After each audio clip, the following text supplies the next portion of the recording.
अस्सलाम वालेकुम, आप देख रहे हैं प्रोग्राम नया दौर। मैं हूं आपके साथ बिस्मा खान और स्टूडियोस मौजूद हैं इस्तार राना साहब और इस्लामाबाद स्टूडियो से आज हमें ज्वाइन किया है ताहिर मलिक साहब ने। तो आज के प्रोग्राम में हम डिस्कस करेंगे कि वफाकी वज़ीर मनसूबाबंदी एहसन इकबाल साहब ने कहा कि फ़ौज ने फैसला कर लिया कि ख़ुद को सियासत से दूर रखना है। इसके अलावा दीगर बातें उन्होंने की। बातें करते करते उन्होंने ये भी कहा कि हमें पता है कि मईशत कहाँ जा रही है, हम इसको स्टेबल करने की पूरी तरह से कोशिश करेंगे। साथ ही उन्होंने कहा कि फ़ौज और PTI में बातचीत हो तो हमें भाई कोई परेशानी नहीं है। इस तरह की बातें वो आज क्यों कर रहे थे, इस पर डिस्कस करेंगे। साथ ही बात करेंगे महंगाई में जो है वो 30% से कम होकर 10% जो है वो कमी हो चुकी है और इस सागदार साहब जो है वो काफ़ी पुरुमीद नजर आते हैं। आज काफ़ी गुफ्तगू की उन्होंने तकरीब से खिताब करते हुए, उस पर डिस्कस करेंगे। साथ ही साथ बात करेंगे गौहर एजाज साहब, वो कहते हैं कि जो हो रहा है मुल्क में वो ठीक नहीं हो रहा। IPPs वाले इशू पर उन्होंने बात की। उन्होंने कहा कि बिजली का जो रेट है वो 60 रुपये, कमर्शियल रेट 80 रुपये है, इस पर कोई काम नहीं हो सकता। सब बिजनेस कमेटी कह रही है कि हम इस बजट के साथ, इस तरह के टैक्सेस के साथ हमारे बिजनेसेस जो हैं वो चौपट हो जाएंगे। तो आज के प्रोग्राम का खास कर लेते हैं राना साहब से। राना साहब, क्या लगता है आपको कि वफाकी वज़ीर मनसूबाबंदी साहब जो हैं वो कह रहे हैं कि फ़ौज और PTI में बातचीत हो तो हमें कोई परेशानी नहीं है, अब ऐसा क्यों कह रहे हैं? नहीं, उन्होंने और भी दिलचस्प बात की। उन्होंने कहा कि भाई अगर PTI पे पाबंदी लगानी है तो तब लगेगी जब कोई इदारे चाहेंगे तो इसका मतलब तो ये हुआ कि PTI पे पाबंदी जो है वो इदारों की ख्वाहिश है। सही। और इसका मतलब ये हुआ कि हुकूमत जो है वो कोई नहीं है और जब इदारे चाहेंगे तो जो चाहेगा फैसला हो जाएगा। तो हुकूमत तो कहीं स्टैंड ही नहीं करती थी, अदलिया कहीं स्टैंड नहीं करती, ठीक है ना, और इदारे स्टैंड करते हैं। सही। तो लेकिन एक बात और भी है कि जिस हवाले से वो ये कह रहे हैं तो वो ये कह रहे हैं कि जो रावी है ना वो इस बात को समझे कि हम PTI पे हाथ डालने जोगे नहीं है। अगर ये हाथ कभी डाला तो इस्टेब्लिशमेंट ने डालना है। तो ये तो अब इस्टेब्लिशमेंट अगर खुद इसकी वो वजाहत नहीं करना चाहती तो वो किसी तरीके से भी इसकी वजाहत तो दे ना कि हुकूमत ये कह रही है कि PTI पे पाबंदी जो है वो इदारों की ख्वाहिश है या वो लगाएंगे। बिल्कुल ऐसी बात, ठीक है ना। दूसरी बात ये जो क्या कहते हैं, जहाँ तक इस्टेब्लिशमेंट की बात है तो मुझे उनकी बात में इसलिए कोई हैरानगी नहीं हुई कि नून लीग का जो सारा माजी है वो इसी तरह इस्टेब्लिशमेंट के गिर्द ही घूमता रहे और अभी वो यह जो हुकूमत है बस हुकूमत है, एक नाम की हुकूमत है। अदरवाइज तो यह है कि इनके खुद अब मिनिस्टर्स इस बात का एतराफ़ कर रहे हैं कि हमारी नाकाम तरीन हुकूमत है। मेरी इतला तो यह है कि कुछ मिनिस्टर्स ने शहबाज शरीफ साहब को इस्तीफ़ों की भी धमकी दी है अपने। वो इस सतह के ऊपर बदल हुए में और वाइस वर्सा शहबाज शरीफ साहब ने अपनी काबीना के वजीरों को ऑन रिकॉर्ड है कहा कि भाई तुम बंदे बन जाओ, नहीं तो मैं ये कर दूंगा वो कर दूंगा, जो वो धमकियाँ लगाते होते हैं वो लगाई। जो वज़ीर मनसूबाबंदी हैं हमारे एहसन इकबाल साहब, वो प्रोफेसर हैं माशाल्लाह, उनका विजन बहुत ज़्यादा है, लेकिन वो आधी बात उन्होंने कही, पूरी बात नहीं की। उन्हें पूरी बात कहनी चाहिए। सही है। मलिक साहब, आपको अगर गालिबन आवाज़ सही आ रही होगी तो बताइएगा कि हुकूमत भी तरीके से आपके साथ मुज़ाकरात को जो है वो अब खारिज जो इम्कान समझ रही है, नई बात करना चाह रही है। पहले तो बड़े उनके नुमाइंदे जो हैं वो सामने आए थे, कहते हैं कि हम बात करने को तैयार हैं, आए बैठे, लेकिन अब जो है लगता है कि उन्होंने अपने एक स्टांस क्लियर कर लिया है कि हम एक साइड पर हो गए हैं। अच्छा, मैं अपनी बात का आगाज़ ना एक ख़बर से करता हूँ। जो इनसाइडर हैं वो कह रहे हैं कि कहीं बाहर से प्रेशर है इस हुकूमत पे कि आपने पाबंदी नहीं लगानी। तो बाकी ये जो टॉक शो के लिए टिकर के लिए बातें हो रही हैं और आप ये देखते रहेंगे, आप सुनते रहेंगे, PMLN की तरफ से मुख्तलिफ जो लीडर्स हैं वो बातें इस तरह करेंगे, जी पाबंदी होनी चाहिए, ये गद्दार है, आर्टिकल 6 लग गया, 9 मई आ गया, 9.5 मई आ गया, 9.25 मई आ गया, ये कहते रहेंगे पाबंदी इन्होंने नहीं लगानी। ये मैं आपको इनसाइट दे रहा हूँ, ये सारी कंजम्पशन है, प्रेशर टैक्टिक्स है। अब प्रॉब्लम क्या है? प्रॉब्लम ये है, मैं अपना वो अरफान सदीकी साहब को सुन रहा था, वहाँ से आपको समझ आएगी। उन्होंने कहा जी कि देखें, इन्होंने तो आर्मी चीफ वो सीधा सीधा हो गया, इन्होंने पिंडी पे यरगाल कर दी थी एक अपॉइंटमेंट के हवाले से। वो मतलब जो मैं समरी आपको देना चाह रहा हूँ ना, जो इस वक्त पाकिस्तान की जो पॉलिटिक्स है बिटवीन PTI और PMLN, वो एक फिक्रे पे है। PMLN की चेंज आई है, सोच में नहीं चेंज आई, पॉलिसी में चेंज नहीं, उनकी टोन बदली है। अगर आपको याद हो तो पहले खान की या बाकी लोगों की जो टोन थी वो बड़ी एंटी, बड़ी स्ट्रॉन्ग टोन थी अगेंस्ट एस्टैब्लिशमेंट। अब उन्होंने फैसला ये किया कि हम पॉलिसी नहीं बदलेंगे, सोच नहीं उन्होंने बदली, उन्होंने अपनी टोन बदली है। टोन बदलने से मुराद है उन्होंने ये एक तासर दिया कि हम मुफाहमत के लिए तैयार हैं, हम मुज़ाकरात के लिए तैयार हैं, हम बात करने के लिए तैयार हैं। तो इसके पैरेलल फौरन नून की जो ट्रेजेडी ये है कि PTI की मुफाहमत की जो पॉलिसी है, अगर PTI मुज़ाकरात कर जाती है, PTI की कामयाबी नून की नाकामी है। और मेरा ख्याल आप दोनों को समझ आ गई मैं क्या कहना चाह रहा हूँ। उनकी अंदर से एक ही ख्वाहिश है कि इस्टेब्लिशमेंट 9 मई को ना भूले। और इंटरेस्टिंगली ये मैं आपको कह सकता हूँ कि इस्टेब्लिशमेंट फौज कह रही है कि हम 9 मई भूलने को तैयार नहीं है। तो ये सारा जो गेम है, ये जो ट्रायंगल है, नून की एक ही कोशिश है कि 9 मई जिंदा रहे ताकि इस्टेब्लिशमेंट और PTI आमने सामने जंगो जदल में रहे और हम सुकून से बैठे रहे। क्योंकि PTI जिस दिन मुज़ाकरात कर गई, जिस दिन मुफाहमत हो गई, नून की नाकामी हो जाएगी। ठीक, राना साहब आपको क्या लगता है, हुकूमत ने तो इदारों को जो है वो कंधा बनाकर इनको उनकी बंदूक रखने शुरू कर दिया और कहते हैं ये कि पाबंदी ये लगाएं, लेकिन जो है सारा इल्ज़ाम जो है वो PTI पर। क्या समझते हैं आप? नहीं, वो जो मलिक बात कर रहा है, ख़ुद ये नून लीग की बहुत बड़ी जो एक नाकामी होगी अगर इमरान खान और इस्टेब्लिशमेंट में कोई आपस में बातचीत हो जाती है, क्योंकि इनका तो रोज़ी रोटी सारी 9 मई के ऊपर लगी हुई है। और ये रोज़ सुबह उठ के दुआ मांगते हैं कि ये 9 मई इस्टेब्लिशमेंट कभी ना अल्लाह करे भूले, क्योंकि PTI और इस्टेब्लिशमेंट में अगर कोई दीवार है तो वो 9 मई है। और मुझे ऐसे लगता है कि इसमें भी कहीं ना कहीं अब कोई वो आएगी, दरार आएगी, क्योंकि जिन ममालिक ने ये जब प्रेशर डाला है नून लीग पे, वो मलिक की खबर के मुताबिक कि वो PTI पे पाबंदी न लगाएं, तो वो ममालिक को ये भी पता है कि पाबंदी PTI हुकूमत ने नहीं लगानी PTI पे, वो किसी और कहीं और से लगनी है। तो मुझे ऐसा लगता है कि कुछ ममालिक का प्रेशर भी बढ़ा है। अक़वाम मुत्तहिदा की रिपोर्ट के बाद अमेरिका में जो कुछ हुआ है, बरतानिया में जो कुछ हुआ है, उससे प्रेशर जो है वो डेवलप हुआ है। और शायद उस प्रेशर का नतीजा है कि आपने देखा होगा कि इमरान खान पे पिछले कुछ दिनों से मुकदमात के जो ताबड़तोड़ बारिशें हो रही थी, कमी आई है, कुछ थोड़ी खामोशी सी छाई है। और गुडविल जेस्चर के तौर पे PTI ने भी, अगर आप नोट करें तो जो इदारों के खिलाफ, एक तो फायरवॉल का तो अपनी जगह पे है ही, मेरे मोहतरमा उज़्मा बुखारी के मुताबिक फाइबर वाल का भी असर तो है, लेकिन इसके बावजूद भी कुछ मेरा ख्याल है कि PTI ने भी इदारों के हवाले से अपनी हिकमत अमली बदली है और उन्होंने जो तनकीद के वो हैं निश्तर वो ज़रा कम किए हैं। तो कहीं ऐसा लग रहा है कि दोनों के दरमियान बर्फ़ पिघल रही है और ये बर्फ़ पिघलने का मतलब ये है कि नून लीग की मौत है ये। और नून लीग कभी नहीं चाहती कि ये बर्फ़ पिघले, और वो ये चाहते हैं कि ग्लेशियर कायम रहें ताकि ये उसके ऊपर जो है ना स्केटिंग, बड़ी हुकूमत की हुक्मरानी की स्केटिंग जो है वो करते रहें। लेकिन मुझे भी कुछ ऐसा लग रहा है कि खान साहब के हवाले से भी कुछ मामलात चल रहे हैं और बेहतरी की तरफ चीज़ें जा रही। ये नहीं मैं कह रहा कि 9 मई का मामला ख़त्म हो जाएगा, ये खान साहब अभी बाहर आ जाएंगे, लेकिन समहाउ अगर आप पिछले 10 दिन का टर्निंग पॉइंट देखें ना, स्कोर देखें अदालतों का, तो वो ज़रा ठंडा पड़ा है।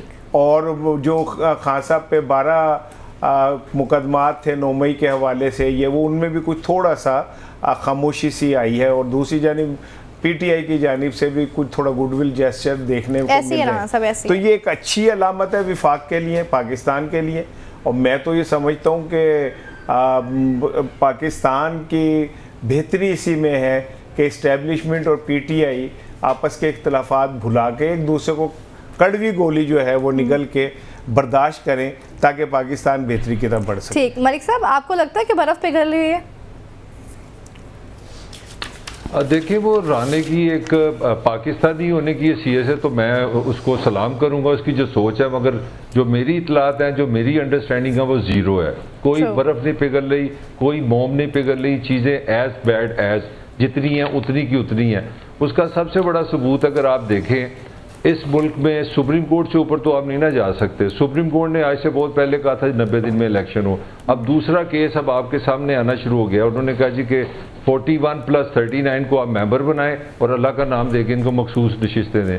आपके बिल पास होने जा रहा है कि जनाब, जिसमें एक नई जो मैं कहना चाह रहा हूँ मुखालफ सिमत जो नज़र आ रही है आपको, वो सुप्रीम कोर्ट के फैसले से नज़र आ रही है। तो अगर कोई बर्फ़ पिघल रही है या अगर आपने स्पेस देनी है तो उससे कोई इंडिकेशंस होती हैं। इंडिकेशन ये है कि चलें आपकी सुप्रीम कोर्ट ने कहा यार इनको 80 सीट्स इनकी पूरी करो, इनकी मखसूस सीटें इनको दो। इसके साथ जो इनकी पकड़ दगड़ है, मतलब मेरे अपने जानने वाले कई लोग हैं, मतलब आने से पहले ये जो 2-3 दिन पहले जब इन्होंने एहतजाज का ऐलान किया था, वो मैंने जिसको फ़ोन किया वो सारे कहें जी मैं घर नहीं हूँ। मैं कहूँ घर क्यों नहीं है? वो कह रहे हैं बस अपना पंजाब पुलिस हमसे प्यार ही बड़ा करती है। तो मेरा नहीं ख्याल कोई किसी किस्म की अमली तौर पे चीज़ हो रही है। Absolutely not. जिस तरह खान साहब ने अमेरिका को कहा था ना, एब्सोल्युटली नॉट। इसी तरह इस मुल्क की जो ताकतवर हल्के हैं और आपकी हुकूमत है, वो कोई बर्फ की कहानी नहीं। हाँ, खान ने टोन बदली है, खान ने अपनी पॉलिसी नहीं बदली, खान सॉफ्ट हुआ है मगर हुआ कुछ नहीं है। ठीक। राना साहब, नून लीग जो है वो खान पर इल्ज़ाम लगा रहे हैं कि, और वो उनको कह रहे हैं, उनसे चाह रहे हैं कि वो फ़ौज से पाँव पकड़ लें, कुछ होगा ऐसे? अच्छा नहीं, ये तो जैसे ही इमरान खान ने थोड़ा सा अपनी पॉलिसी, थोड़ी सी स्ट्रेटजी बदली, हालांकि अगर कोई अक्लमंद हो तो वो खान साहब का जो आखिरी बयान है अगर उसे दोबारा पढ़े तो उन्होंने क्या कहा है कि जी मेरे तमाम कारकुन रिहा करें। ठीक। उन्होंने कहा है कि जी मैंडेट माने 8 फरवरी का। बिल्कुल।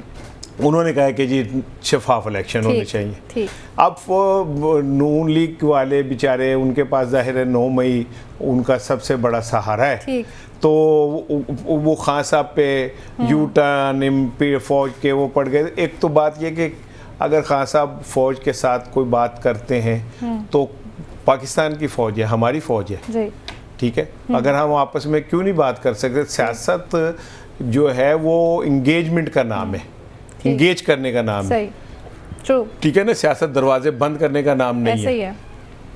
और दूसरी बात यह कि मुझे तो हैरानगी इन पे होती है कि ये खान साहब को पे जो इल्ज़ाम लगाते हैं, अभी ख्वाजा आसिफ साहब का मैं एक बयान पढ़ रहा था कि उन्होंने कहा कि 2019 में जनरल फैज़ हमारे पास आए। उन्होंने कहा कि इमरान खान हमारे लिए नाकाबिले बर्दाश्त है, वो हमारी बात नहीं सुनता, तो आप तैयारी करें और इक़्तिदार की। और उसके बाद फिर हमने फैसला किया कि हम जनरल बाजवा साहब को एक्सटेंशन का वोट देंगे। ठीक है। ये तो अभी रिसेंट की, अभी ये कल का बयान है उनका, ख्वाजा आसिफ का, ठीक है। राना सनाउल्लाह बारहा एतराफ़ कर चुके, बिल्कुल, ठीक है। जावेद लतीफ़ बारहा एतराफ़ कर चुके, ठीक है। तो पीछे कौन है? वो कह रहे हैं इमरान खान को, जिस बंदे ने 1 साल से जेल के अंदर रह के सारी तकलीफें बर्दाश्त की हैं और एक दफ़ा उसने मर्सी पटिशन नहीं दायर की, एक दफ़ा प्लेटलेट्स नहीं गिरे, एक दफ़ा वो बीमार नहीं हुआ, एक दफ़ा उसकी कमर में दर्द नहीं हुआ, दांत में दर्द नहीं हुआ, उस बंदे को ये कह रहे हैं, जिसके कल ही खुद एतराफ़ करते कि हाँ हमारे पास बाजवा साहब का पैगाम आया, हाँ हमें जनरल फैज़ मिलने आए, हाँ हम उनसे खुफिया तौर पे मिलते रहे, ठीक है ना, हाँ उन्होंने हमें कहा कि अब आप तुम्हारी हुकूमत आने वाली है, हाँ उसके बाद हमने बाजवा साहब को एक्सटेंशन का वोट दिया। तो ये तो कौमी मुजरिम है, इनके ऊपर आर्टिकल 6 लगना चाहिए कि ये जमहूरियत के खिलाफ इस तरह भयानक साजिशें करते हैं, ठीक है, मुस्तहकम हुकूमतों को गिराने में इस तरह साजिशें करते हैं। राना साहब, ये इस तरह के इल्ज़ामात तो पीटीआई पर भी लगाए जाते रहे हैं कि वो मुज़ाकरात करते रहे हैं, डीलिंग होती है। इल्ज़ामात और एतराफ़ में फ़र्क होता है। ठीक। इल्ज़ाम लगाना कुछ और बात है, एतराफ़ करना कुछ और बात है।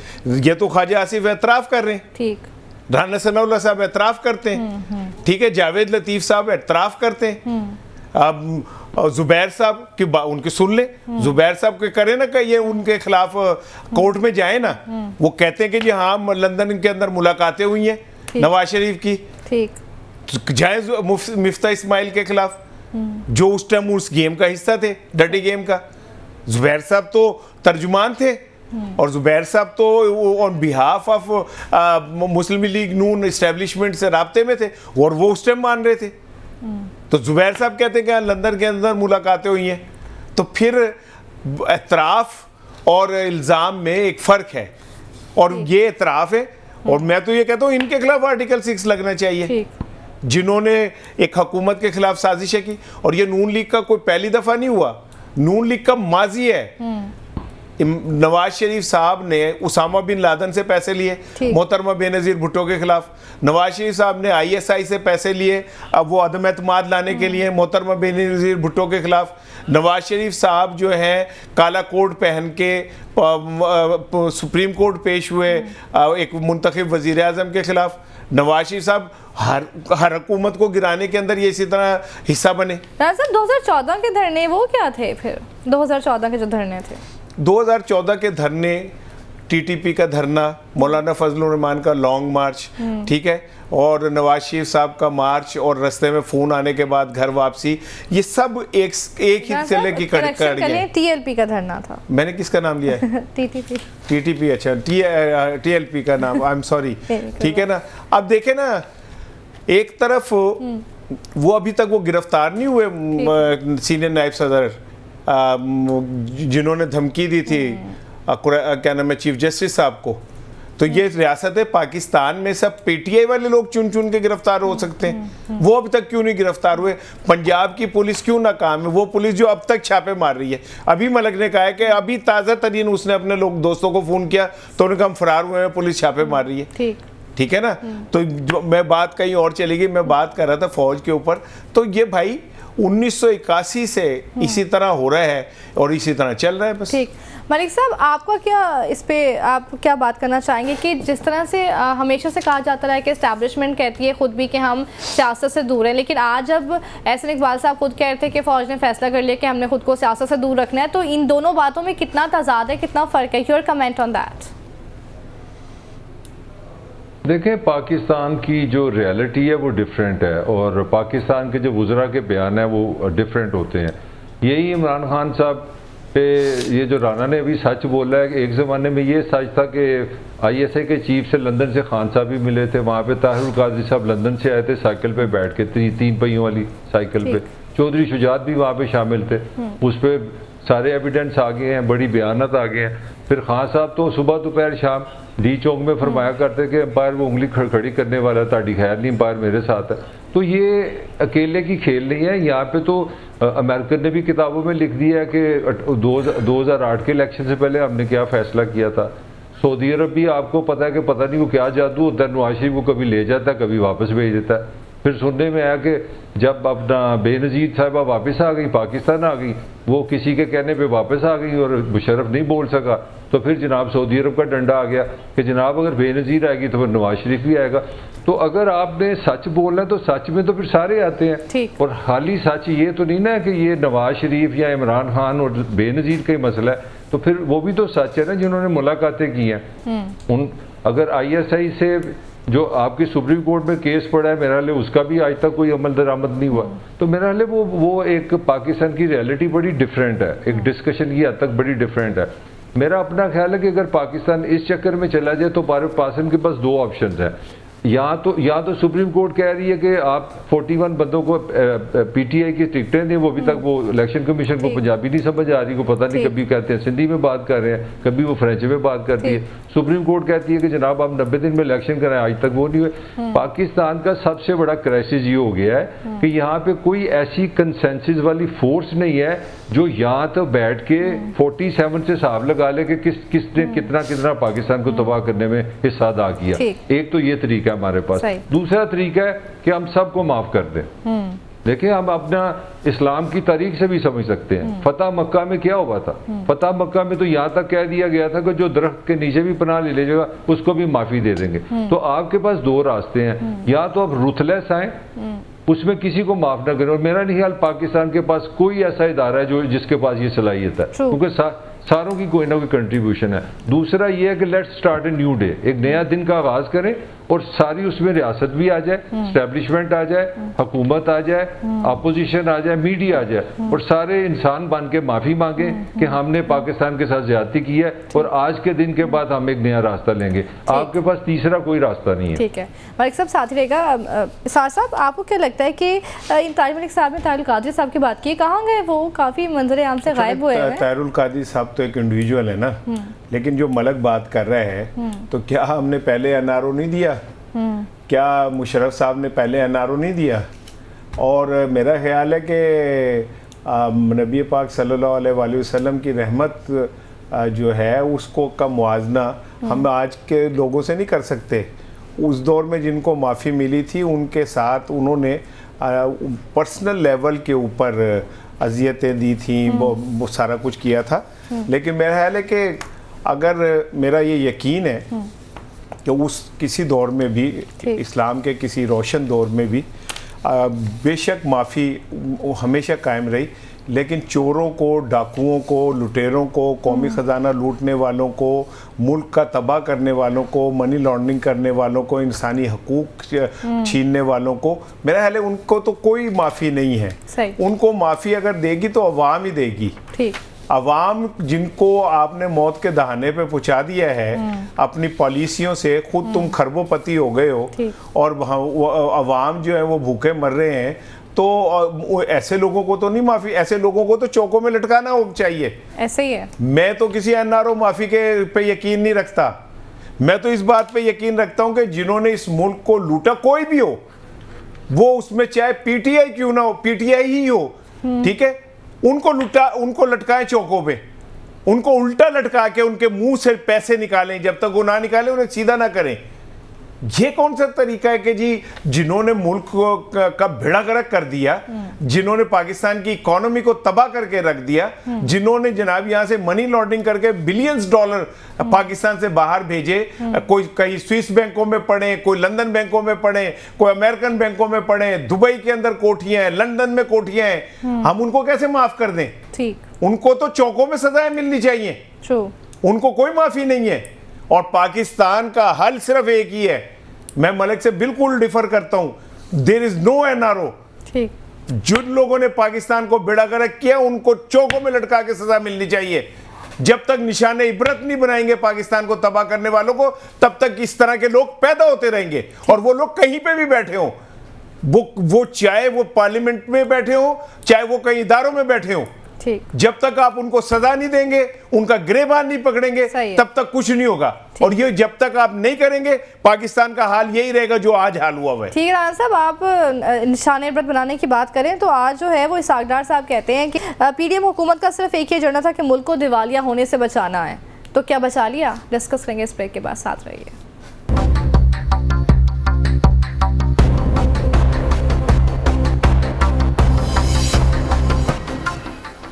Welcome back. बात कर रहे थे कि इसाक डार साहब जो हैं वो आज एक तकरीब में मौजूद थे, बड़ी पॉजिटिव बातें कर रहे थे और उस तरह की बातें करते हैं जो आजकल हो नहीं रहा है। कहते हैं कि महंगाई जो है वो 30% से कम होकर 10% तक आ गई, ये सब अच्छा है कि रिपोर्ट दे रहे हैं राना साहब। देखें जी, इसाक डार साहब अगर वक्त निकाल लेना और ये जो सब अच्छा और महंगाई नीचे आ गई है, इसाक डार साहब से कहें कि चलें ज़रा बाज़ार में चलते हैं और चल के ना आप 1 किलो चने की दाल, ठीक है, टमाटर 1 किलो और हैं और 1 किलो घी, मुर्गी और चिकन, ये जरा खरीदे। एक्चुअली इन्होंने पल्लियों सारी जिंदगी खरीदी है कुछ नहीं, इन्होंने पल्लियों आज तक रुपये चवानी का लून नहीं खरीदे। राना साहब, मुझे डाउट है कि कभी खुद भी जाते होंगे खरीदने। मैं यही कह रहा हूँ ना कि उन्हें क्या पता गरीब की जिंदगी क्या होती है। हाँ। एक दिन मुझे अगर किसी दिन को ताकत मिल जाए ना, या कोई इदारे का भी मुझे कहें कि चलो राना साहब आप एक दिन का प्लान दें, इन सब को पकड़ के ना सिर्फ एक दिन वो घर जहाँ पे उस औरत ने बिल की वजह से खुदकशी कर ली नाले में गिर के, वहाँ पे एक दिन इन्हें बांध दिया जाए, बांध के बिठा दिया जाए किसी ऐसे घर में जहाँ पे 3-4 बेटियां हैं ना, और वो सब उनके बालों में चांदी उतर आई है क्योंकि उनका बाप जो है उनके लिए जहेज नहीं ला सकता और ना उनको खाने को दे सकता है, इन्हें बांध के ना वहाँ पे फेंक दिया जाए। 24 घंटे इनसे कहा जाए कि उस झुग्गी के अंदर, उस कोठड़ी के अंदर सांस लो, ठीक है, इन्हें लग पता जाए कि पाकिस्तान की, इन्हें पाकिस्तान का पता ही नहीं है। सही। लाहौर डूब रहा है, लाहौर में पानी खड़ा है जगह जगह, और वो कह रहा है मरियम साहिबा से कि सीएम साहिबा इधर आए, इधर से टिकटॉक अच्छी बनेगी। यार आप हमारे जख्मों पे नमक छिड़कते हो, आप हमारी गुर्बत का, बेबसी का, मजबूरी का मजाक उड़ाते हो, आप हमारी कब्रों के ऊपर खड़े होकर तस्वीरें बनाते हो। हमारे जब छतें टपक रही थी, जब हमारे बच्चे जो है उन पानी के अंदर डुबकियां खा रहे थे, तो तुम ये कह रहे थे कि इधर खड़े होकर टिकटॉक बनाओ, इधर खड़े होकर टिकटॉक बनाओ। तुम्हारी यह हुकूमत है, इसे हुक्मरानी कहते हो तुम? अफसोस होता है मुझे इस पाकिस्तान के ऊपर कि हमारी बदकिस्मती क्या है कि हमारे ऊपर बैठ गए वो लोग जिनको हम ग्राउंड रियलिटीज का पता ही नहीं है, गिले ते पैर ही नहीं कदे उन्होंने रखे उत्ते साढ़े बह गए ने। ऐसे ही इसहाक डार तो वहां से लंदन से चले थे और जनाब के लिए डार आ रहे हैं, डार के डर से डॉलर पता नहीं बढ़ जाएगा है। कहाँ गए इसहाक डार साहब के वो सारी मिस्त्रियां? भाई मिस्त्री क्या रही कि ये पाकिस्तान की देखे ना, इमरान खान बहुत बुरा है, इमरान खान पे ये केस ठोको, इमरान खान पे ये केस ठोको। ओ इसहाक डार साहब इस कौम को मतलूब थे अदालतों को, वजीर आजम के तैयारे में बैठ के फरार हुए, 4 साल बाहर रहे, वजीर आजम के तैयारे में बैठ के वापस आए और रियासत को तालियां बजाता हूं मैं, वाह वाह वाह। रियासत ने 4 साल के पैसे भी दिए उसे और माफी भी मांगी कि आओ जी वजीर आजम बनो, डिप्टी वजीर आजम आओ जी तुसी जनाब अली वजीर की बनो, पता नहीं होर की वजीर खारजा बनो, ठीक है ना। कुछ ये है रियासत। इसहाक डार तो फिर कह सकते हैं जो भी चाहे कह सकते हैं। मलिक साहब, राना साहब जज्बाती तो हो गए लेकिन बात कहीं ना कहीं सही कर रहे हैं। मईशत से मुतालिक अच्छी खबरें आना शुरू हो गई हैं। मोहम्मद औरंगजेब भी यही कह रहे हैं, जो इसहाक डार साहब रट लगा रहे हैं। तो ये जो बातें पॉजिटिव आना शुरू हो गई हैं, कितनी पॉजिटिव है और कितनी नेगेटिव है? देखें, डार जो है ना वो तो वैसे ही माहिर है दादो शुमार में घुमाने के, वो अलग बात है। मेरा नहीं ख्याल इसमें कोई क्रेडिबिलिटी है। पहले तो मैं आपकी वो $130 बिलियन की आपको थोड़ी सी एक्सप्लेनेशन दे दूं। देखें, दुनिया भर में कर्जे लिए जाते हैं। दुनिया की सबसे बड़ी जो तारीख की सबसे बड़ी जो माशी माइट आई है ना, उसका नाम यूनाइटेड स्टेट्स ऑफ अमेरिका है और दुनिया का सबसे बड़ा मकरूज भी अमेरिका है। मसला कर्जा लेना नहीं होता, मसला ये है कि आप कर्जा लेके खा जाए, वो मसला है। पाकिस्तान का जितना कर्जा है ना वो खुद रियासत के खर्चे का है, वो हुकूमत का अपना खर्चा है। कोई PIA खा गया, कोई स्टील मिल खा गई, कोई IPPs खा गए, कोई डिप्टी कमिश्नर खा गया, कोई टैक्स ये खा गई, कोई हमने ऊबर करा ली, तो ये कोई TE है DE है बाहर इलाज करा दिया। ये $130 बिलियन मेरे को पूछे ना डार से कि जरा मुझे बता दे कि इसमें कितने स्कूल बने हैं, इसमें कितने कारखाने बने हैं, कितने तुमने IT के इंस्टीट्यूशन बनाए इसमें जिससे बच्चे पढ़ेंगे तो वो कमा लेंगे। तो पाकिस्तान का सबसे बड़ा मसला कर्जा नहीं है, पाकिस्तान का मसला है हम नॉन प्रोडक्टिव लोन्स लेते हैं, हम कर्जा लेके खा जाते हैं, लिहाजा वो कर्जा हमारा अज़ाब बन जाता है। पाकिस्तान की जो हुकूमत है उसके पाकिस्तान के अंदर सबसे ज्यादा गैर मुल्की और मुल्की बैंकों से कर्जा लेने वाली हुकूमत है। इसी वजह से पाकिस्तान में शरह सूद भी ज्यादा है। तो आपके जितने भी माशी मसाइल है ना, उस फसाद की जड़ अवाम नहीं है, वो खुद हमारे हुक्मरान है। पहली बात, मैं अब इतनी लंबी बात नहीं करूंगा, मैं सिर्फ एशियन बैंक को मैं थोड़ी स्टडी कर रहा था। ये जितनी बातें डार साहब ने फरमाई हैं उनको कोई एक टेलीफोन कर ले एशियन डेवलपमेंट बैंक को, वो फरमा रहे हैं कि पाकिस्तान किसी सूरत 15% से महंगाई कम नहीं हो सकती। ये मैं नहीं कह रहा, ये एशियन डेवलपमेंट बैंक कह रहा है जिनसे हम कर्जे लेते हैं। दूसरी बात उन्होंने ये कही है कि पाकिस्तान अपने रीजन के हिसाब से बाकी ममालिक से 10 साल तक ये पीछे रहेगा। अच्छा। अगर वो 100 पे जाएंगे तो पाकिस्तान 50 पे होगा, अगर वो 50 पे जाएंगे, जो मैं अपने रीजन की बात कर रहा हूँ, तो पाकिस्तान 25 पे होगा। फिर तीसरी चीज उन्होंने जो एशियन बैंक ने बताई है, वो कह रहे हैं कि पाकिस्तान की जो ग्रोथ रेट है, GDP का ग्रोथ रेट है, वो 2.8 से ऊपर नहीं जाता नजर आ रहा।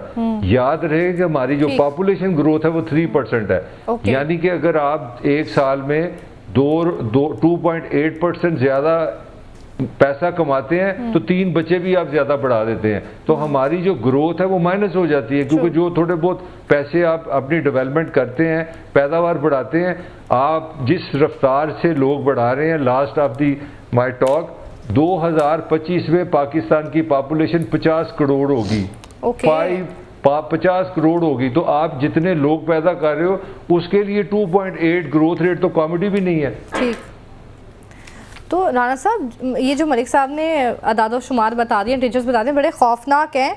तो क्या हमारे जो हुक्मरान हैं वो इतने मासूम हैं, सो रहे हैं, उनको नजर नहीं आ रहा कि मुल्क में क्या चल रहा है? देखिए, इस हुकूमत ने पिछले 45 दिन में ना 22% शरह सूद से मुकामी बैंकों से 32 खरब रुपए उधार लिए। तो इस 45 दिनों में क्या कोई हमें बताएगा कि वो पैसे कहाँ खर्च हुए? ठीक। क्या कोई हमें ये बताएगा कि ये 32 खरब रुपए से क्या किया गया और इसमें से कितने रुपए 32 खरब में से कितने चौवानियाँ या अठानियाँ गरीब अवाम पे खर्ची गई हैं। ठीक है, ये एक मुल्क है जिसके 22 करोड़ लोग भूखे नंगे दिन रात मेहनत करके ऊपर बैठे हुए चंद हजार या चंद लाख लोगों की अय्याशियों का सामान बनते। ठीक है, और उसके बाद सारा फिर इल्ज़ाम हम पे आता है कि जी रिटेलर्स पे भी अब लगेगा, फला पे भी लगेगा, फला पे भी लगेगा। लेकिन वो जो कई 100 एकड़ के अंदर फैली हुई कोठियाँ हैं ना, जो कई 100 एकड़ में कनालों में फैले हुए फार्म्स हाउस हैं और खरबों रुपए के जिनके बिजनेस हैं, उन पे कोई टैक्स नहीं लगेगा ज़बरदस्ती, क्योंकि उन्होंने आगे से वकील रखे हुए हैं जो कागजात बना के देते हैं। फिर आगे से जिधर कागजात जमा होते हैं वहाँ पे जो अफसर हैं, वज़ीर आज़म ने एतराफ़ किया FBR में करप्शन है, कि अभी कुछ कितने अफसर फारिग किए हैं। तो क्या आप समझते हैं कि फारिग कर दिया अगर वज़ीर आज़म ने FBR से, तो FBR अब नेट एंड क्लीन हो गया, पाक और साफ हो गया, पाक शफाफ हो गया? ऐसा नहीं है। ठीक। और इस वक्त जो एक भयानक टर्न आया ना जी पाकिस्तान में, वो ये आया है कि हम सऊदी अरब, चीन और कुछ खलीजी ममालिक पे बहुत रिलाई कर रहे थे और हम कह रहे थे कि ये तो हर औखे वेले साढ़े काम आते ने, लेकिन इस बार वो भी नहीं आ रहे। क्या चीन से खबर आई कि उन्होंने रीशेड्यूल कर दिया है? क्या सऊदी अरब ने हमें तेल देना शुरू कर दिया है? नहीं दे रहे वो हमें। और मैं आज कहीं बैठा था तो मेरी किसी सऊदी एक उससे बातचीत हो रही थी, तो मैंने कहा कि क्या वजह है कि अब सऊदियन हमारे यहाँ इन्वेस्टमेंट नहीं कर रहे। मलिक साहब जरा सुनिएगा अभी तो। जी उन्होंने कहा जी सऊदी कंपनीज के 3 असूल हैं जहाँ वो इन्वेस्टमेंट करते हैं। वहाँ कहते हैं सियासी इस्तेकाम है। अब आप सुने, बड़ी दिलचस्प बात, सियासी इस्तेकाम है, पॉलिसियों में तसलसल है। ओके। क्या वहाँ जुडिशरी आजाद है? अच्छा, ये मुझे उसने बताई, मैं अपने मुंह से नहीं कह रहा। तो कहते कि रान साहब हम जब ये सब तो है ही नहीं हमारे मुल्क, तो फिर वो कहते फिर ऐसे क्यों इन्वेस्टमेंट करिए भाई। फिर उसने सबसे बड़ी बात की कि जब आपके अपने इन्वेस्टर पाकिस्तान में इन्वेस्ट करना शुरू करेंगे, करते हैं ना, पूरी दुनिया का असूल है, तो फिर दुनिया खुद ब खुद इन्वेस्ट करने लगती है। यहाँ पे सिर्फ एक जुमला कहूंगा फिर मलिक की तरफ जाएगा। लेकिन जिस मुल्क के हुक्मरान, जिस मुल्क के ताकतवर इदारों में बैठे हुए ऑफिसर्स, रिटायर्ड ऑफिसर्स, जब वो उस मुल्क के अंदर बैठ के मनी लॉन्ड्रिंग करके बिलियंस डॉलर बाहर भेज देंगे, तो कोई पागल दा पुत्र है बाहरों आके पाकिस्तानी जी इन्वेस्ट करेगा? बिल्कुल ठीक बात है। वो क्यों करेगा भाई पाकिस्तान में इन्वेस्ट, जब तुम खुद अपने पैसे ले जाए?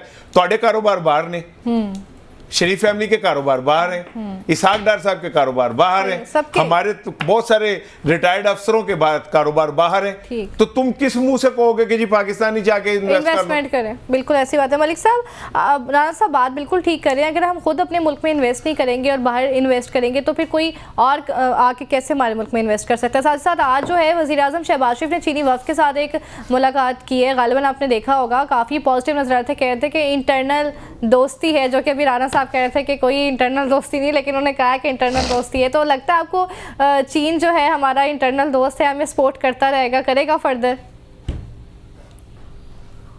देखिए, इंटरनेशनल रिलेशन जज्बातियत से नहीं चलते जो हम समझते हैं। हम वो किताबों में हमने वो बड़ा एक नावल बना दिया है जी कि कोह मालिया से भी ऊपर और बहरुल से भी गहराई से दोस्ती है। इंटरनेशनल रिलेशन में पहले तो ना कोई दोस्त होता है ना कोई दुश्मन होता है। तो वैसे ह्यूमन रिलेशन भी यही है, वो इंसान भी ऐसे है। मेरा नहीं ख्याल ये जो हमने नावल अफसाने रखे हैं ये सारी बातें हैं। रियलिटी ये है कि हम सब मुफाद के साथ बंधे हुए हैं। मैं भी जो आपसे बात कर रहा हूँ, आप जो राने से बात कर रही, हमारे पीछे भी हमारी माली सर्वाइवल है, हमारा मुफाद, हमारी सैलरी है जिसने हमें इकट्ठा किया हुआ है। तो इस तरह नहीं होता कि चाइना आपका दोस्त है, वो तरक्की करे तो आपको खुश कर देगा।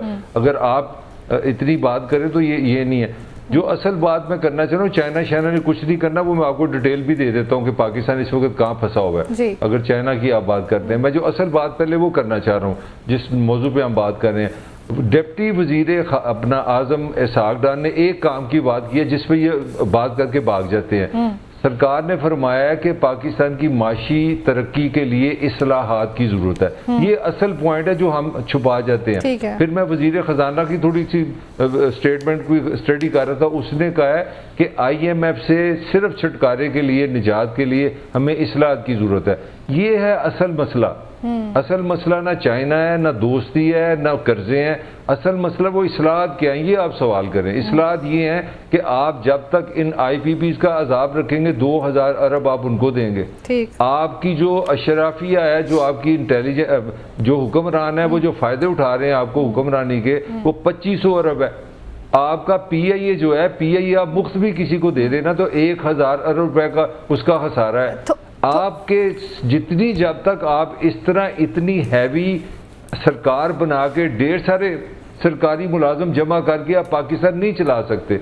आपको स्ट्रक्चरल चेंजेस करनी पड़ेंगी। पेंशन का दबाव आप पे इतना ज्यादा है, इतना आपने स्टील मिल में जो हुकूमत आई उसने पहले अपने बंदों को जमा किया। स्टील मिल ले बैठी, अपना MQM और पीपल्स पार्टी की लड़ाई होती रही, 100 उनके हैं 100 मेरे आएंगे। PIA की सुन लें, अगर नवाज शरीफ आया तो उसकी एक लीग बनी है, उसने कहा हमारे बंदे एम्प्लॉय करें, पीपल्स पार्टी हमारे बंदे एम्प्लॉय करें, PTI हमारे बंदे एम्प्लॉय करें। आप इस स्ट्रक्चर को इस तरह नहीं चला सके। अल्टीमेटली आपको स्ट्रक्चरल चेंजेस करनी पड़ेंगी, आपको एक सेंसेबल रियासत बननी पड़ेगी, आपको एक छोटी हुकूमत बनानी पड़ेगी और इफेक्टिव हुकूमत बनानी पड़ेगी। मलिक साहब, आपने जैसे कि बात की कि इसाकडार साहब कहते हैं कि इस्लाहात जो हैं वो करनी पड़ेंगी, ये अच्छी एक बात है जो उनकी तरफ सामने है, लेकिन वज़ीर ख़जाना साहब जो है मोहम्मद औरंगज़ेब साहब, वो तो कहते हैं कि इस्लाहात जो है वो नागज़िर हैं, वो नहीं कर सकते हैं, हम IMF से जो है इससे कोई भी मुआहिदा नहीं करेंगे हम। अब इस्लाह की आपने बात की है ना, चाइना का आपने जिक्र किया है।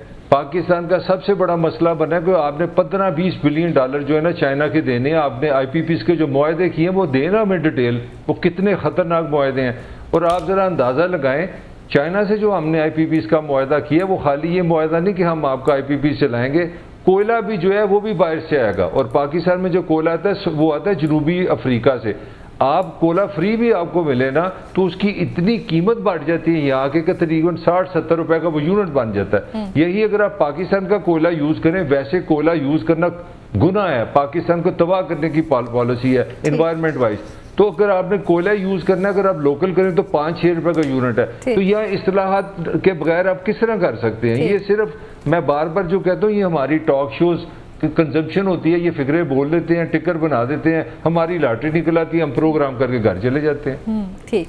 राना साहब, क्या लगता है आपको कि इतना हमारे मुल्क में वसाइल हैं, कुदरती मादनियात हैं, सब कुछ है, उसके बावजूद हम उस तरह से क्यों डेवलप नहीं कर पाते? क्या आखिर ऐसी वजूहात हैं कि जो भी गवर्नमेंट आती है वो कुछ भी इस हवाले से नहीं कर पाती है? और एक बात ये भी बताइएगा कि हुकूमत के पास आपको लगता है कोई बरामदात को बढ़ाने का फार्मूला है, कुछ पॉजिटिव करेंगे ये? देखिए, न्यूजीलैंड है ना, वो दुनिया के कोने में मुल्क है और उसकी आबादी चंद लाख में है।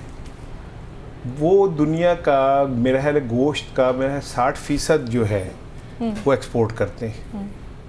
जितने वो बंदे हैं उससे कहीं ज़्यादा उनके पास मजे हैं। ठीक। हमारे पास तो गधे हैं ना, खोते हैं ना हमारे पास, तो हम तो आवाम से ज़्यादा खोते हैं हमारे पास, उनके पास मजे हैं। और वो इतना सा मुल्क 60% एक्सपोर्ट करता है गोश्त, ठीक है ना। तो 60 लाख गधे हैं पाकिस्तान में, 60 लाख गधे हैं पाकिस्तान में। देखे ना, हमारे प्रोड्यूसर को एक्यूरेट इंफॉर्मेशन है, अच्छी बात है, तादाद के बारे में। हाँ, अपने इर्द गिर्द लोगों का ख्याल रखना चाहिए। लेकिन असल बात यह है कि जो ऊपर क़यादत बैठी होती है ना, वो कितनी मुल्क से कमिटेड है। असल चीज़ ये होती है कि वो अपने मुल्क से कमिटेड कितना है। अगर है जज्बा तामीर जिंदा तो फिर किस चीज़ की हमें कमी है? बिल्कुल। असल कमी ये है कि हमारे ऊपर जो क़यादत है वो हमेशा से, मैं एक बार बार वो वाक़या दोहराता हूँ कि 1990 में भारत और पाकिस्तान दोनों डिफ़ॉल्ट के करीब थे। नरसिम्हा राव आए, उन्होंने आके भारत को एक डगर पे डाला। सही है। और आज भारत इक्तिसादी तौर पर तीसरी बड़ी कुव्वत बनने जा रहा है। हाँ, उसी वक्त नवाज शरीफ साहब तशरीफ़ लाए और नवाज शरीफ साहब तशरीफ लाके आज नवाज शरीफ साहब की पूरी दुनिया में जायदाद है। बिल्कुल। बेटे उनके अरबोपति हैं, बेटी उनकी वजीर आला है। वो तो कहते हैं हमारे पास कुछ नहीं, वो कहते रहे कुछ नहीं। वो जिस फ्लैट में रहते हैं, जिसका रोला पड़ा था, उसी की रसीदें दे देते। ठीक है ना। तो आज वो अरबोपति खरबोपति है। शहबाज शरीफ साहब पे 16 अरब की मनी लॉन्ड्रिंग का लगना था, नहीं हो सका। उनके बेटे पे लगनी थी, नहीं हो सकी।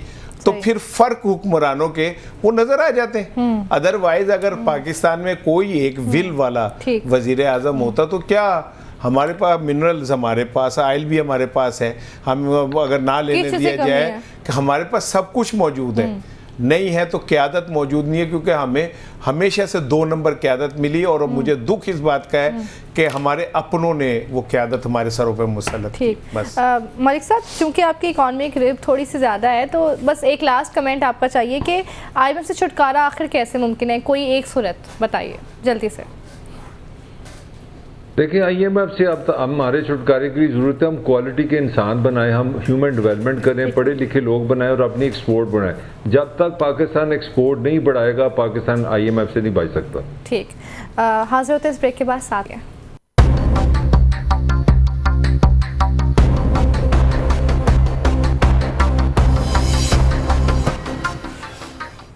Welcome back. बात कर लेते हैं कि अभी जो है अच्छी बातें कर रहे थे इसहाक डार साहब, इसके साथ साथ जो है उधर अवैस लगारी साहब जो हैं और बाकी जो हैं गौहर एजाज साहब, वो बड़ी अजीब बातें कर रहे हैं और कह रहे हैं कि ये सब ठीक नहीं हो रहा है, पावर प्लांट्स को जो ज़्यादा पैसे दिए जा रहे हैं। राना साहब, क्या लगता है अगर वाकई इतनी सच्ची बातें कर रहे हैं तो पहले कहाँ थे? और दूसरा ये भी बताइएगा कि एक बंद प्लांट को अगर 2000 करोड़ रुपये मिलेंगे तो फिर तो बड़े ख़तरनाक बात है ये।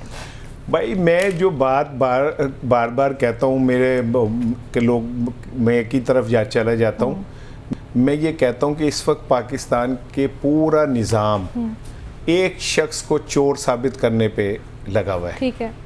ठीक है, लेकिन ये निज़ाम इस तरफ नहीं देखता कि ये जो कितने अभी बताएं बंद प्लांट को कितने मिले? 2000 करोड़। 2000 करोड़ रुपए जो दिए गए हैं, इसमें किसने कितने कमीशन ली, ठीक, कौन मालिक है, ठीक है, ये प्लांट किसका बनाया था, ठीक है, इस प्लांट को बना के बंद क्यों किया गया, इसके ऊपर कोई तहकीकात नहीं करेगा। ठीक है, क्योंकि ये भूखे नंगे लोगों का मसला है ना, इस पर कोई तहकीकात नहीं हो सकती।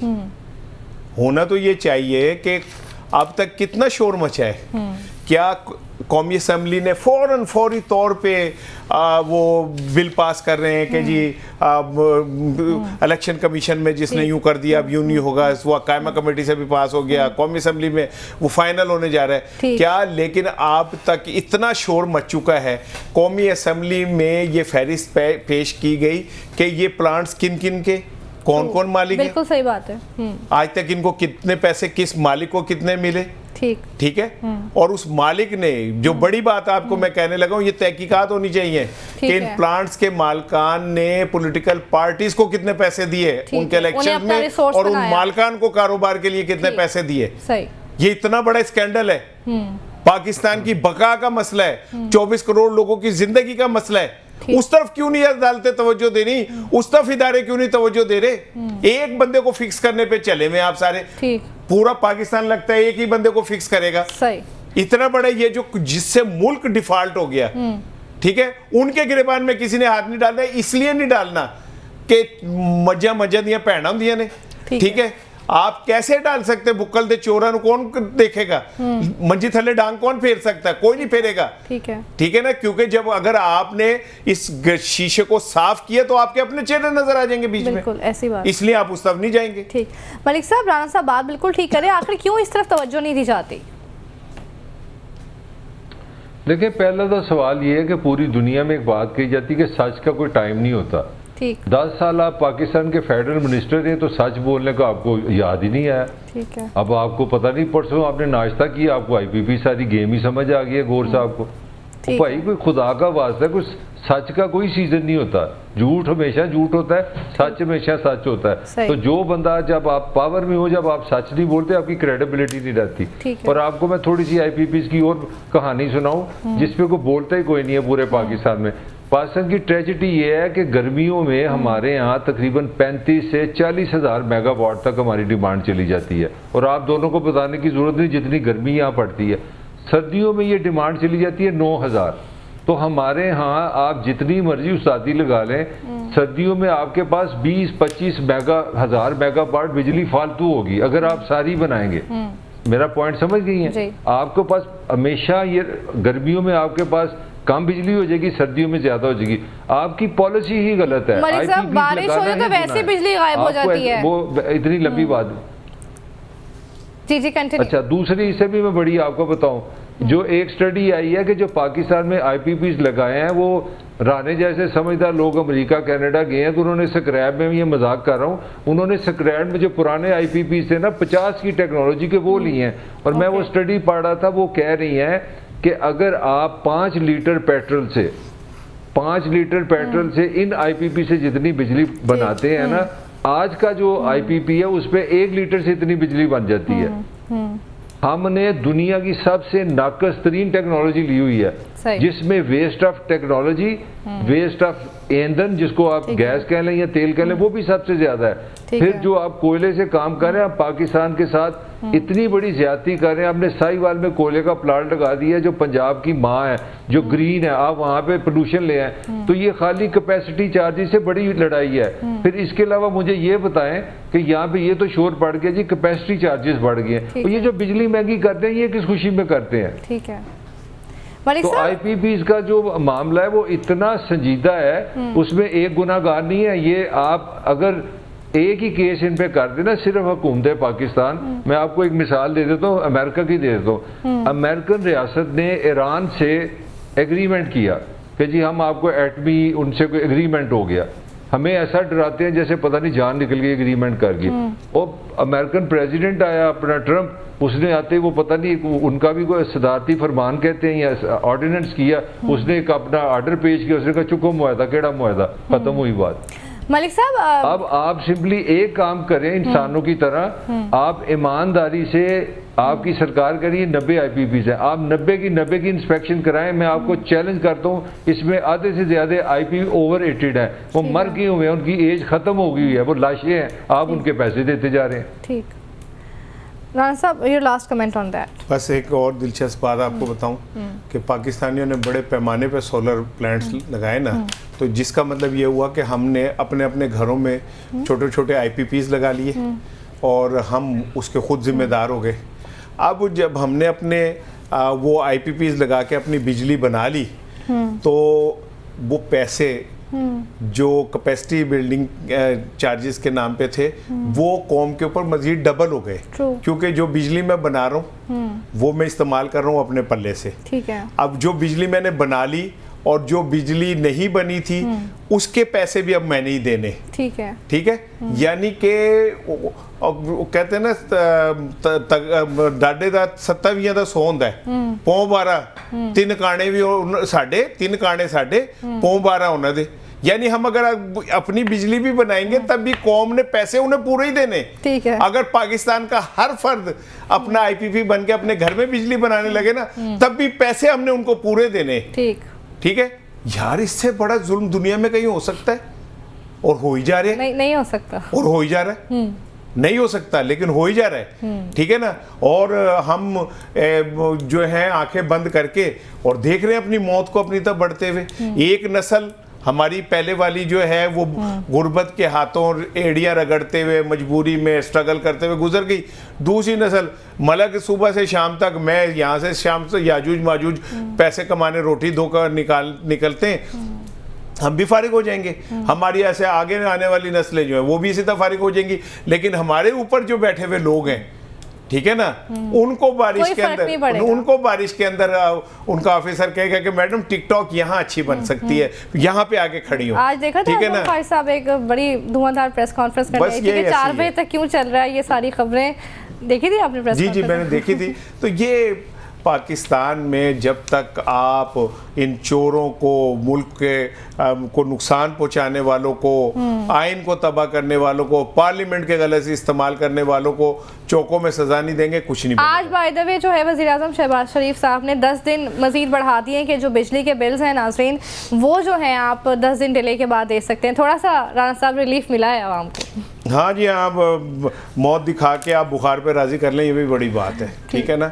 वो बंदा कह रहा था यार बड़ा खुशकिस्मत है बंदा होने का, क्योंकि देखो गोली जड़ी है वो मुँह ते लगी, सीने ते लगती, बनैन खराब हो जाती। ठीक है ना, तो भाई गुड लक तो है। बिल्कुल ऐसी बात है। हुकूमत को चाहिए कि आवाम को जो है वो सिर्फ इस तरह डिलेइंग टैक्टिक्स देकर जो है उनको थोड़ा सा आसरा ना दे, बल्कि वाकई जो है वो बिल्स में और टैक्सेस में जो है वो कमी करे। बहुत शुक्रिया राना साहब, बहुत शुक्रिया हमारे साहब। इंशाल्लाह कल मिलेंगे। अल्लाह हाफ़िज़।